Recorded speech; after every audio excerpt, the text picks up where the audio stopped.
તો મહેસાણા અત્યારે હાલ આપણી સાથે એક એવા વ્યક્તિ છે જેમને 1 વર્ષ પહેલાં છે ને માઉન્ટ એવરેસ્ટ ચડ્યો હતો અને એને અંદર એમને ઘણી બધી તકલીફો આવી હતી અને અત્યારે હાલ એક અલગ જ લેવલનું ગાંડપણ કરવા જઈ રહ્યા છે. હવે હું કહું છું ને એનું કારણ છે કારણ કે આ વ્યક્તિ છે ને આપણે બરોડાથી લઈને લંડન સુધી જઈ રહ્યા છે એ બી એના ઉપર તો સાયકલ ઉપર. પાછળ ઇનકેસ તમને સાયકલ દેખાતી હોય તો યસ, તો હું વાત કરી રહ્યો છું નિશા કુમારી મેમની. Welcome to the show ma'am. કેવું લાગે છે અત્યારે મહેસાણામાં આવીને? બેસિકલી બહુ સારું લાગે છે. આઈ એમ હેપી કે તમારા જેવા લોકો મને મળ્યા છે અને મને સપોર્ટ કરી રહ્યા છે. તો મેમ આઈ વોન્ટ કે તમે છે ને જેટલા પણ લોકો તમને સાંભળી રહ્યા છે અત્યારે તમે તમારું ઇન્ટ્રોડક્શન તમારી રીતે આપી દો કે તમે શું કરો છો અને તમારા મગજમાં થોટ કઈ રીતે આવ્યો. मैं वडोदरा से लंदन साइकिलिंग करने जा रही हूँ और ये थॉट मेरे दिमाग में तब आया जब मेरे हाथों की सर्जरी हुई थी फिंगर्स की, और उस टाइम के बाद जब 1-1.5 महीने बाद जब मेरी फिंगर्स की रिकवरी हुई, जो सर्जरी हुई थी उसकी, तो तब डॉक्टर्स ने मुझे बोला कि आप 1 साल तक माउंटेन्स में ज़्यादा हाई ऑल्टीट्यूड पे और इतने लो टेम्परेचर में ना जाओ तो अच्छा है, क्योंकि आपके फिंगर्स में सेंसिटिविटी अभी थोड़ी ज़्यादा है. तो मैं एडवेंचर पर्सन हूँ, मैं घर पे बैठ के 1 साल नहीं रह सकती. मैंने सोचा कुछ तो करते हैं. तब हमारे नॉन में कुछ लोग हैं जिन्होंने बाइक से और कार से इंडिया से लंदन की जर्नी की हुई है. मेरे दिमाग में आया कि बाइक से हो सकता है तो साइकिल से क्यों नहीं हो सकता. तो मेरा पहला क्वेश्चन उनसे यही था कि क्या मैं ये जर्नी साइकिल से कर सकती हूँ. वो भी बहुत शौक हुए कि पागल हो गई है क्या. और उन्होंने मेरे कोच को बोला कि नीलेश ये ऐसा बोल रही है. तो मेरे कोच ने बोला कि वो पागल है ही, बराबर, तो उसको सपोर्ट करते हैं. सही है. लेकिन ये चीज़ होती है इसमें कि है ना, कोई भी इंसान कुछ नया करने जाते हैं तो उनको पहले पागल घोषित कर दिया जाता है. But after executing what you have thought, आपने जो सोचा था उसको एग्जीक्यूट शुरू किया है, उसके बाद अभी तक का एक्सपीरियंस कैसा है, लोगों का रिस्पांस आपको कैसा मिला, and what you are thinking कि अभी आगे क्या करना है. मेरे को रिस्पांस लोगों का बहुत अच्छा मिला है. मैंने ये सोचा, जब मैंने इसको एग्जीक्यूट करने के लिए सब लोगों को रिवील किया, लोगों का रिस्पांस था कि इतना दूर क्यों तुझे साइकिल से जाना है. लेकिन जब मैंने शुरू करने के लिए फाइनलाइज़ किया कि मैं 22 तारीख को प्रेस कॉन्फ्रेंस में सब कुछ रिलीज़ कर दूंगी और 23 तारीख को वडोदरा से साइकिल लेके सुबह 6 बजे निकल जाने वाली हूँ, तो लोगों का बहुत अच्छा सपोर्ट मिला. ऑन द वे पूरे रास्ते गुजरात पुलिस का बहुत अच्छा सपोर्ट मुझे मिला. उन्होंने 24 मतलब पूरा रास्ता जहाँ से मैं चलना शुरू करती हूँ और जहाँ पे मैं मेरी राइड ख़त्म करती हूँ, उनकी PCR वैन मेरे साथ रहती है. उसके लिए मैं गुजरात पुलिस के डीजी, अपने गुजरात के डीजी जो हैं उनका बहुत बहुत शुक्रिया करती हूँ. हमारे सूरत के जो CP हैं गहलोत सर, उनका शुक्रिया अदा करती हूँ. और वडोदरा के जो CP हैं कॉमर सर, उनका भी शुक्रिया अदा करती हूँ. अपने गुजरात जो गवर्नमेंट है उसमें हमारे HM जो हैं श्री हर्ष संघवी सर, उनका शुक्रिया अदा करती हूँ. अपने CM जो हैं उनका शुक्रिया अदा करती हूँ, भूपेंद्र भाई पटेल सर का, कि उन्होंने मुझे माउंट एवरेस्ट के बाद 15 लाख की सहाय की और मुझे सपोर्ट किया. तो ऐसे लोगों का मैं शुक्रिया अदा करती हूँ कि जो मुझे सपोर्ट कर रहे हैं, और ऑन द वे भी मुझे लोग सपोर्ट करते हैं. जहाँ जहाँ पे मैं रुकती हूँ लोग मेरा वेलकम करने आते हैं, मुझे बेस्ट विशेस देते हैं. इवन साइकिलिंग भी मेरे साथ कुछ दूर तक वो लोग करते हैं. क्या बात है. तो लोगों को होता है ना कि हमने सिर्फ सोचा था और ये कर रही है. तो मैम लेट्स गेट बैक, थोड़ा बहुत पीछे जाते हैं टाइम में. 2023 जब आपने ये अपना माउंट एवरेस्ट का सोचा था कि हम करेंगे, तो आपने 2023 में सोचा था या उससे पहले सोचा था, उसके बीच में कुछ डिले हुआ, ऐसा कुछ हुआ था? मैंने 7 साल पहले सोचा था. ओके. तो 7 साल पहले मुझे प्रिपरेशंस में टाइम लगा, कोर्सेज किए, उसके बाद कुछ माउंटेन्स जो क्लाइंब करने थे उससे पहले वो किए. उसके बाद जब एग्जीक्यूट करना था 2020 में तो कोरोना आ गया, तो वो कैंसिल हो गया. 2021 में फंड्स नहीं हुए तो कैंसिल हो गया. 2022 में भी फंड्स नहीं हुए तो भी कैंसिल हो गया. और 2023 में भी फंड्स नहीं हुए थे, बट भगवान का नाम लेके मैंने जो मेरे पास मेरे अकाउंट में था, मेरे कोच ने बोला कि निशा भगवान का नाम लेके, महादेव का नाम लेके बुकिंग कर दो. तो महादेव की दुआ से सब कुछ स्मूथली फिनिश हो गया था. तो और वहाँ का एक्सपीरियंस आपका कैसा रहा था? सर आप आ जाइए प्लीज़. माउंट एवरेस्ट का एक्सपीरियंस बहुत अच्छा था क्योंकि बहुत कुछ मुझे सीखने को मिला. फिजिकल फिटनेस तो वहाँ पे बहुत ज़रूरी होती है. मेंटल पीस कितना ज़रूरी होता है वो वहाँ मुझे सीखने को मिला। कैसी कैसी सिचुएशंस लोगों के साथ आती है वो देखने को मिला। इवन मेरे सामने जब मेरा ड्रीम 100 मीटर्स अवे था तो डेड बॉडी मेरे सामने थी और उसको मुझे क्रॉस करके जाना था, उसको कूद के मुझे आगे बढ़ना था। तो वैसी सिचुएशन में क्या डिसीज़न लिया जाए वो मुझे वहाँ से सीखने को मिला कि इंस्टेंट डिसीज़न कैसे लेते हैं। ऐसी चीज़ें बहुत सारी सीखने को मिली। फिर डिसेंड में जब मैं नीचे उतर रही थी तो बाकी लोग क्लाइंब कर रहे थे, मुझे उनको वे देना था क्योंकि मेरा ड्रीम पूरा हो चुका था, उनका ड्रीम बाकी था। तो वो मैंने सोचा और मैं वहाँ उनको वे देने के लिए मुझे लगा कि थोड़ा टाइम लगेगा, बट 2.5 घंटे लगे। मैं 2.5 घंटे एक ही जगह पे खड़ी रही, -60 डिग्री टेम्परेचर में, 45 to 50 किलोमीटर पर आवर की विंड स्पीड थी। मैं वहाँ खड़ी रही तो उसमें मुझे फ्रॉस्ट बाइट हो गया था, मेरी फिंगर्स कट करनी पड़ी। तो वैसी सिचुएशंस में भी मुझे कभी रिग्रेट इस चीज़ का नहीं हुआ कि मेरे फिंगर्स कट हो गए और मैं अभी क्या करूँगी, अच्छा नहीं दिखेगा। I don't care about it. एक खुशी इस बात की है कि जो ड्रीम सोचा था वो पूरा कर दिया, भले कीमत चुकानी पड़ी। तो सर ये जो होता है कि एक मेंटल बैरियर तोड़ना पड़ता है, वो हमेशा है ना, कोई मैंने ये सीखा है ये चीज़ कि कोई गाइड होता है, वो गार्डियन एंजल बोल लो, गाइड बोलो, कि वो आपका एक मेंटल बैरियर तोड़ता है। हम अगर कोई आइडिया बोलते हैं कि ये मुझे करना है तो 5 लोग होते हैं कि तुम नहीं कर सकते, और एक गाइड होता है जो आके बोलता है कि नहीं, this is the way, if you want to do, ये रास्ता है, तुमको करना है तो तुम कर लो। तो सर ये माउंट एवरेस्ट की बात इन्होंने की, उसके बाद अभी ये जो कर रहे हैं उसमें आपने कैसे मेंटल बैरियर इनका तोड़ा, या फिर आपने सोचा कि बिलीव किया बेसिकली कि ये हो सकता है? एक्चुअली जब मुझे ये निशा MS यूनिवर्सिटी में मिली, वहाँ पे मेरा रैपलिंग करके एक प्रोग्राम था। रैपलिंग यानी हाई रोप एक्टिविटी होती है कि एक बिल्डिंग से नीचे उतरना, रैपलिंग। ओके तो इन कैंपस एक्टिविटी मैं करवाता हूँ, तो सब लोगों ने की, लेकिन गर्ल्स ने, कोई गर्ल्स आगे नहीं आई थी। और निशा ने आके वो टास्क ख़त्म किया, पूरा किया समझो। अच्छा। ओके उसके बाद से निशा का रूटीन मेरे साथ कनेक्टिविटी रही कि सर मुझे फ़ोटो भेजो, वो करो। तो मैंने उसको 1 वीक तक तो मैंने कोई रिप्लाई नहीं दिया था। ओके उसके बाद फिर रिप्लाई दिया, मतलब ये अभी लड़की, तो मैंने बोला तेरा फ़ोटो कौन सा है, मुझे मालूम पड़ेगा, मैं फ़ोटो देख के तेरा फ़ोटो मैं भेज सकूँ समझो। तो उसके बाद वो जुड़ी, बोले कि सर मुझे भी माउंटेनियरिंग में जाना है, क्योंकि मैं स्कूल टाइम में 2-3 कैंप मैंने किए हुए। मुझे एक काम करो, आप NCC से हो, उनका बैकग्राउंड जो है वो एयरफोर्स से है। ओके उनके फादर एयरफोर्स में थे। तो एक काम करो, हमारे जो कैंप है वो 1-2 बार आप जाके वॉलंटियर हैंडल करो। उसके बाद तो उसने 100+ कैंप मेरे हैंडल किए हुए। क्या बात है। ओके उसके बाद वो कहीं कहीं गांव में जाती थी, बच्चों को होती हुई, जो पर्टिकुलर गर्ल्स को, छोटे छोटे गांव आदिवासी बरोड़ा के पास, हालों के आसपास है, तो वो कहीं ना कहीं स्कूल में बोलती थी कि बच्चियों को आप पढ़ाओ, भेजो स्कूल में। तो वो लोग मना ही करते थे। कई बार तो प्रिंसिपल ने ऐसा बोला कि आपने क्या अचीव किया था, आप ऐसे लेक्चर दे रहे हो। ठीक है, तो फिर उसने दिमाग में आया कि अब मैं माउंटेनियरिंग में कुछ ऐसा करूँगी तो लोग मुझे सामने से बुलाएं। तो दिमाग में आया कि माउंट एवरेस्ट ही करना है सर, मुझे कुछ नहीं पहले। ओके तो फिर मैंने स्टार्ट किया कि इसका बेसिक कोर्स कश्मीर में करवाया, नीम से उत्तरकाशी में। जो एडवेंचर कोर्सेज रहते हैं ना, पूरे एडवेंचर कोर्सेज के स्की से लेकर सब कुछ।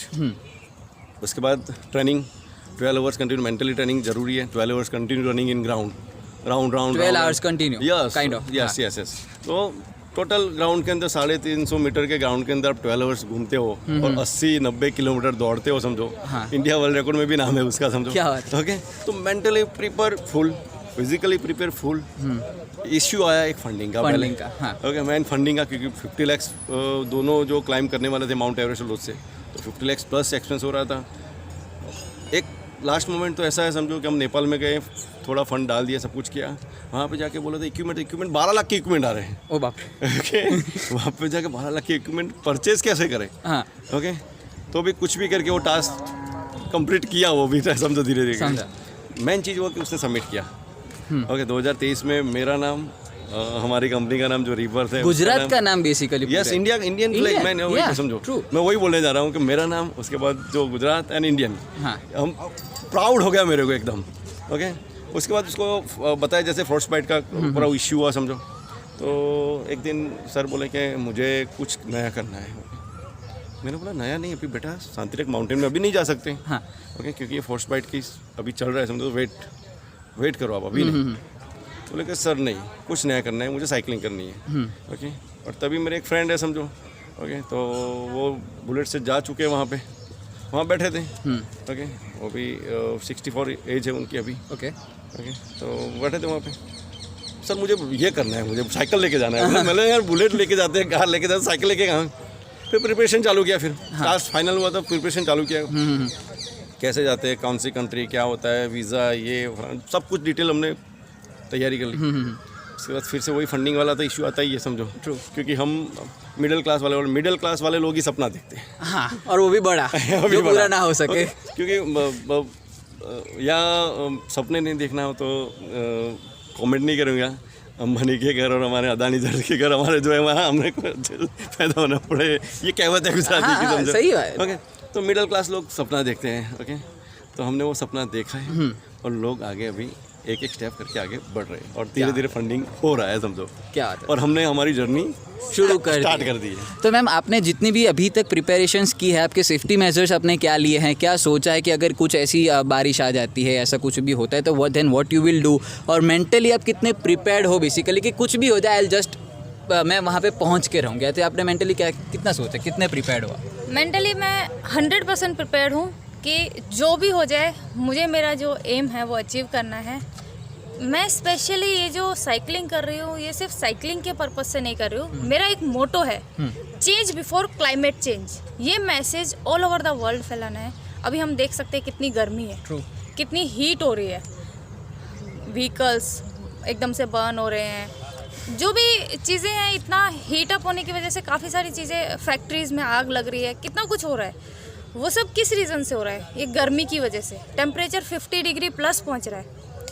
वो उसका मेन रीज़न है कि ट्रीज़ कम होते चले जा रहे हैं और बिल्डिंग्स ज़्यादा हो रही हैं। और हमें जहाँ पे, ये नहीं बोलती कि बिल्डिंग्स को तोड़ के ट्रीज़ लगाओ, बट जहाँ पे भी स्पेस मिले, खाली स्पेस हो, वहाँ पे ट्रीज़ लगाने चाहिए, जो हमारे लिए ही अच्छा होगा। एक तो टेम्परेचर कम आएगा, जितने ज़्यादा ट्रीज़ होंगे उतना ऑक्सीजन की प्रॉब्लम कम होगी। तो ये सब रीज़न्स से मैं ये कर रही हूँ। और जहाँ पे भी मैं जा रही हूँ, जहाँ पे भी मैं नाइट स्टे करने वाली हूँ, वहाँ पे मैं मिनिमम 1 ट्री प्लांटेशन करने वाली हूँ। और ये मैसेज मैं लोगों को पहुँचाना चाहती हूँ कि आप लोग भी ये काम करो, ताकि अपनी जो अर्थ है वो अच्छे से सेव रहे और टेम्परेचर, क्लाइमेट चेंज ना हो। जैसे हमारे काफ़ी सारे ग्लेशियर्स हैं, वो वैनिश हो गए हैं, कुछ होने की कगार पे हैं, तो वो सब ना हो, मेरा वो इरादा है। क्योंकि मैं माउंटेन्स में जाती हूँ, मैंने वो सब चीज़ें देखी हैं। तो મહેસાણા હજી એક વાત હું તમને કહેવા માંગીશ કે जब मैं ट्रैकिंग करता हूँ ना, तो मैंने भी ये चीज़ें देखी हैं कि नेचर के बीच में रहते हो तो नेचर हील्स आपको, कहीं ना कहीं नेचर हील करता है। हमको नहीं पता कि हमारे अंदर क्या डिफेक्ट है, लेकिन वो उस चीज़ को हील कर देता है। और अगर हम नेचर को ही दूर कर देंगे तो हमारे साथ क्या ही बचेगा यार। तो ये बात सोचने जैसी है। तो मैम, अभी ये चीज़ है कि आप निकल चुके हो, ठीक है, अभी आपकी प्रिपरेशन ऑलमोस्ट पूरी हो चुकी है। आप लोगों को क्या मैसेज देना चाहोगे जो लोग सपने देखते हैं लेकिन डरते हैं कि यार इसको बोल भी दूंगा तो कुछ हो जाएगा? स्पेशली गर्ल्स, क्योंकि वो देखती बहुत कुछ है सपने, लेकिन होता फिर मैरिज है, शादी हो जाती है, बच्चे हो जाते हैं और फिर वहाँ पे बैठ जाते हैं। मैंने खुद भी सर देखा है ये चीज़ कि यंगस्टर्स, मैं अभी आई एम 24 राइट नाउ, मेरे से छोटी एज की लड़कियाँ भी शादी कर चुकी हैं विदाउट देयर कंसेंट। बेसिकली उनको तक कुछ है नहीं, कर लेते हैं तो कर लिया। तो इन ऐसे लोगों के in case you can pass on a message कि अगर वो कोई सपने देखते हैं तो कैसे पूरे कर सकते हैं, या फिर एनीथिंग यू वांट। अगर आप कोई सपना देख रहे हो तो उसके लिए आपको प्रिपरेशंस करनी पड़ेंगी, उसको एग्जीक्यूट करने के लिए पूरे प्लान्स बनाने पड़ेंगे।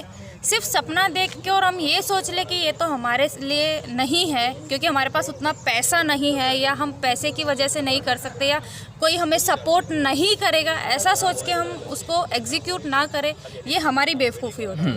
क्योंकि जब हम कुछ सोचते हैं और उसके लिए अपना 100% देते हैं, तो कोई भी चीज़ ऐसी नहीं है कि जो हमें उसको पूरा करने से रोक सके।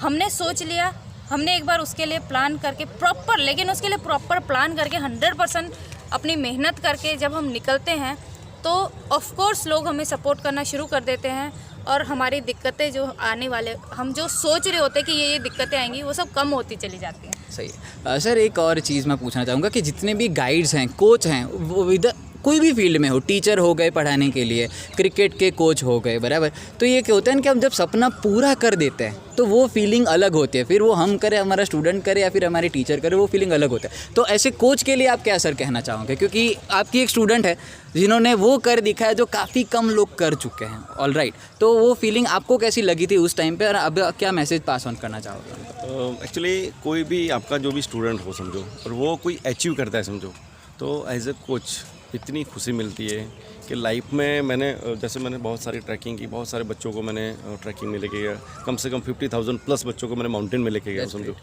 लेकिन फिर भी मुझे ये माउंट एवरेस्ट जो क्लाइंब किया निशा ने, तो उसके बाद मुझे ऐसी फीलिंग हुई कि मेरे सारे सपने जो थे, जो मैं भी नहीं कर पाया, मैं माउंट एवरेस्ट नहीं कर पाया, फिर भी मेरे जो भी थे समझो, तो मुझे ऐसा लगा मेरा ख़त्म हो गया, पूरा हो गया। उसके बाद तुरंत ऐसा लगता है कि ऐसा और एक कोई बच्चा मिल जाए मुझे कि मैं उसके पीछे लगूँ समझो। तो मुझे एक्चुअली वो ढूंढना नहीं पड़ा समझो, वो तुरंत ये फिर से स्टार्ट हो गया। ओके, तो मैं सारे कोच को वही बोलता हूँ समझो कि सबके पीछे मेहनत करो, ओके, लेकिन जो बच्चा डेडिकेटेड है और वो आगे बढ़ना चाहता है समझो, उसके पीछे 110% आप करोगे तो वो 110% वो अचीव करेगा। क्या होता है? ओके, तो मैम एक और लास्ट क्वेश्चन है कि जब आपने अपना ड्रीम इसके लिए अचीव कर लिया माउंट एवरेस्ट के लिए, तो उस टाइम आपको क्या लग रहा था दैट यू हैव अचीव्ड थी, जिसके बारे में सोचा था, 7 साल मेहनत की थी, फंडिंग इकट्ठा किए थे, नहीं हुआ, फिर हो गया, उसके बाद प्रॉब्लम्स आई, लेकिन वहाँ पर पहुँचने के बाद क्या फीलिंग आती है? मैं इसलिए पूछ रहा हूँ क्योंकि लोगों को थोड़ा बहुत आइडिया हो कि एक सपना पूरा करना क्या होता है। मुझे बहुत प्राउड मोमेंट वो लग रहा था कि मैंने ये अचीव किया। मेरे पीछे जिन लोगों ने मेहनत की, मेरी फैमिली, मेरे कोच जो दिन रात मेरे को सपोर्ट करने के लिए रेडी रहते थे, तो जितने भी लोगों ने मुझे सपोर्ट किया माउंट एवरेस्ट में, मुझे ये लग रहा था कि मैंने जो उनकी मेहनत थी, उनका जो भरोसा था, वो नहीं तोड़ा। तो एक बहुत अच्छा प्राउड और सेटिस्फैक्टरी मोमेंट वो मेरे लिए था कि मैंने जो किया है, एक तो वो बहुत कम लोग करते हैं, और जितने लोगों ने मेरे ऊपर भरोसा किया, मैंने उनका भरोसा जीता है, उनका भरोसा गंवाया नहीं। तो बहुत खुश थी मैं। इवन जब मैं टॉप पे पहुंची थी, मेरी आंखों में पानी था कि खुशी के आंसू थे कि ये मैंने अचीव कर लिया मेरा ड्रीम। सही है। मैम एक और इनके साथ कोई भी मैसेज हमारी मेहसाना की जनता को, गुजरात है, भारत है, जो भी लोग हमें देख रहे हैं, उनको आप कोई भी मैसेज पास ऑन करना चाहते हो, वेदर इट्स ड्रीम रिलेटेड, कि अगर आप कोई सपना देखते हो उससे रिलेटेड या फिर लाइफ से रिलेटेड, तो क्या होगा? मैं एक मैसेज पास करना चाहूँगी कि जो मैं मोटो लेके चल रही हूँ, चेंज बिफोर क्लाइमेट चेंज, उसमें आप लोग भी जुड़ो, और हो सके तो ज़्यादा नहीं तो साल में 1 ट्री प्लांट करो, और उसको अच्छे से सींच के बड़ा करो कि आपको उसके बेनिफिट्स मिल सकें। आपको लगता है कि मुझे घर में लगाना है तो घर में लगाओ, सोसाइटी में लगाना है तो सोसाइटी में लगाओ, पार्क में लगाना है तो पार्क में लगाओ, लेकिन लगा के छोड़ नहीं देना है, उसको सींच के बड़ा करना है। एक बार वो बड़ा हो गया, उसके बाद आपको उसकी ज़्यादा केयर लेनी नहीं पड़ेगी। Care is important basically.